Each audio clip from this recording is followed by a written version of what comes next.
working on taking everything apart and getting it ready for painting. Yeah. And I probably won't paint it myself. It's one of those. I got a buddy that has a buddy that paints. Yeah. Well, this one's two-tone, right? So it's a little bit more difficult to do. I can do the body work, but I don't think I want to mess with the headache of painting it. You know? Yeah. Show me through these front fenders that we were just talking about here. They were talking about how the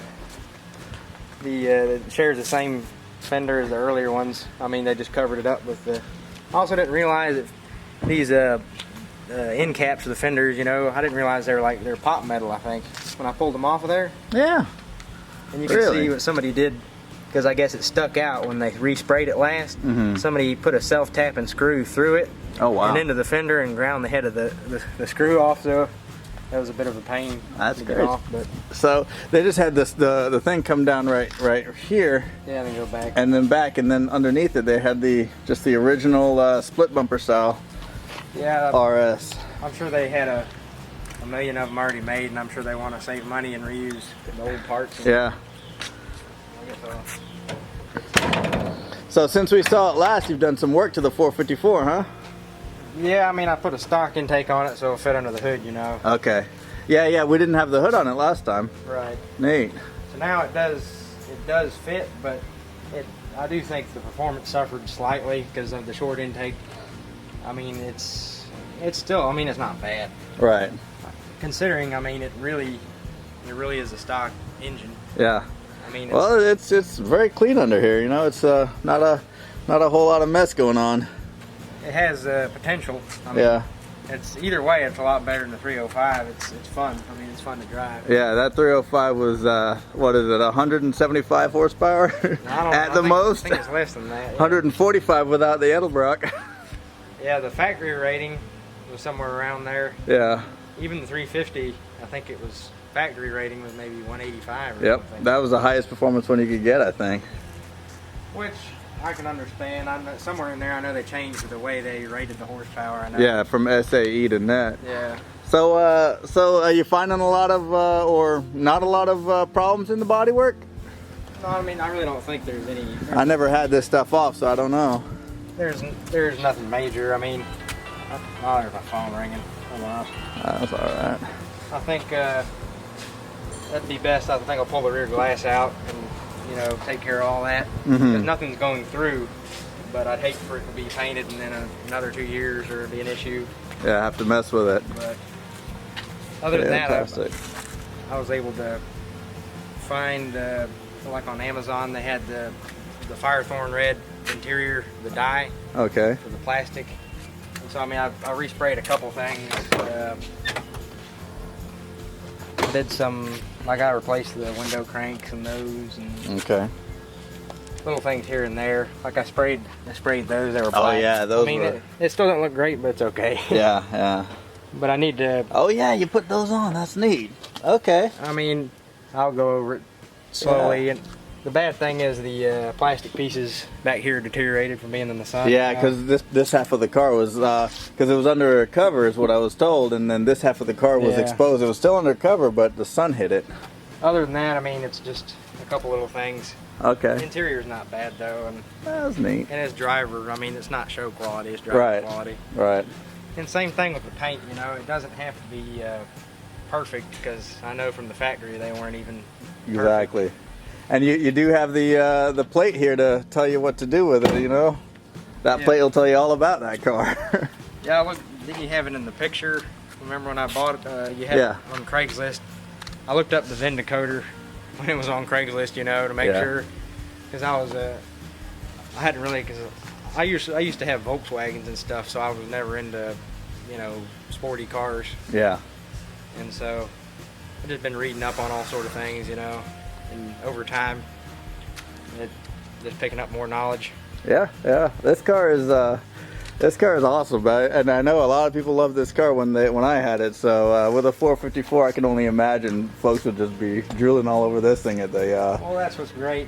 The only thing that'll ever hinder, I mean, it will hinder the performance, because I can't fit a better intake under the hood. Right. But I like the flat hood. Yeah, the original hood. It's nice having it, you know. But that's a Corvette intake, isn't it? Yeah, I can't remember if it was 71 or 72. but it's cast iron, so it's not like the, Yeah, it won't it'll it's transmit all kinds of heat and all that too.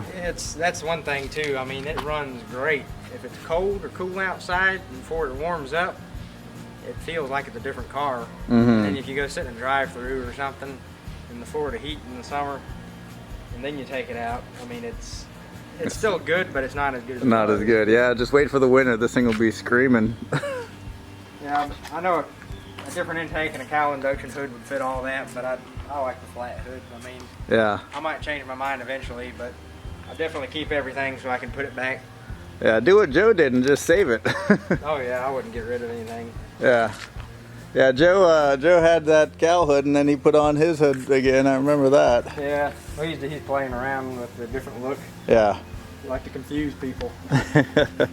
Fantastic. Yeah, it's a good solid car, and it still looks awesome, and I can't wait to see it painted. And you're going to be going back with this factory color, huh? Yep. Fantastic. Same colors. I got the bumper in here. I got the anodized coating off it, and I was going to polish it up. Okay. And here's the. All right. I mean, it's still. I mean, I've sanded it and polished it and things. There's still some pitting, but I mean, I probably won't take it that far to get that all out. Wow, that looks amazing. I guess that's probably what it would have looked like. Yeah. No, except that one the coating got cloudy, then it just made it look cloudy, and you couldn't clean it. I was thinking about what might be neat is because it's aluminum. Might have these holes for the bumper jack and the bumper guard and the tag holes welded up, and then sand it out and polish it out where it looks like they were never there. Smooth it out. Wow. Because I mean, I'm never going to use a bumper jack, and Yeah. I'm not going to put a license plate on the front. Yeah, bumper jacks ruin it. And the license plate as well. It would have a nice clean look. Yeah, well, you work in the place to do it, right? I guess so. Yes, sir. Just look at the way the whole bumper assembly is made. I mean, it's a battering ram. Yeah, yeah. Even though it's aluminum, it's still I mean, pretty well, strong. All the rest of the steel, it looks like it was made to plow into something. You know? Yeah. Fantastic. Well, thank you, Austin. Well, thank you. For anybody wondering, because you can put the 454 in and put headers on it and keep the factory heater and air condition the box. Because I was reading on forums and I couldn't find a definite answer because I didn't want to put cast iron manifolds on there.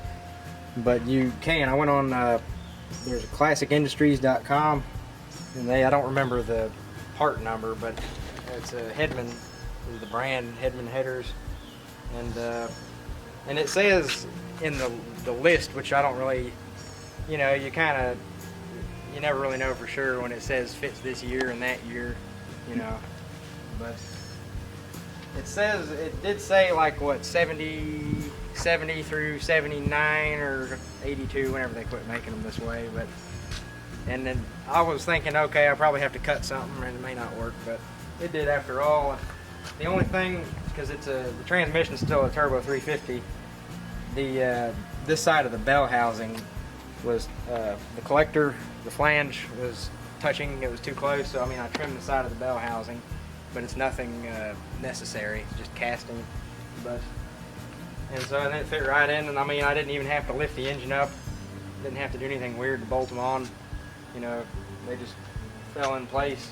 So it is possible. I couldn't find any good answers on forums, but it is Possible to put a 454 in a Generation 2, huh? Now the one thing I heard was the different aftermarket aluminum heads can be taller, and that may be an issue because these are just cast iron heads. Okay. But I guess if you're, well, I mean, if you're doing all that, you probably don't care about air conditioning anyway, but I care about Nice to have in Florida, right? I care about air conditioning, so Yes, sir. other than that, I guess that's pretty much it. Fantastic. Thanks, Austin.